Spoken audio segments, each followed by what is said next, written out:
Yesterday, we received leaks and rumors about the Z40 series of flagship phones by Nubia, which are expected to launch soon in China. The lineup may include Z40 and Z40 Pro. While the details of the vanilla model are still unknown, the Pro variant is expected to arrive with the Snapdragon 8 Gen 1 chip.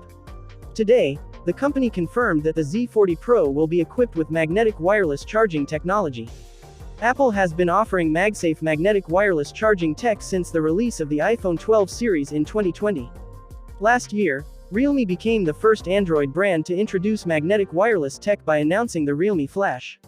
However, the company is yet to make it available to the general public. It appears that the Nubia Z40 Pro will debut as the world's first Android smartphone with magnetic wireless charging support. While Realme Flash offered 50-watt wireless charging, there is no word on the charging capabilities of the Z40 Pro's magnetic wireless charging tech. Recent reports have revealed that the Nubia Z40 Pro will be the first smartphone to house the Sony IMX787 camera sensor. It is expected to deliver a 35mm focal length and an f1.6 aperture. The handset was recently spotted at the Geekbench with a single-core score of 1228 and a multi-core score of 3379.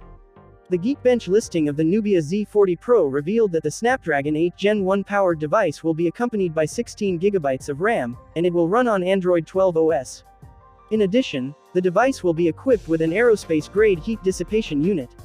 Nubia is expected to soon confirm the launch date of the Z40 series. Thanks for watching. Please like and subscribe for more updates.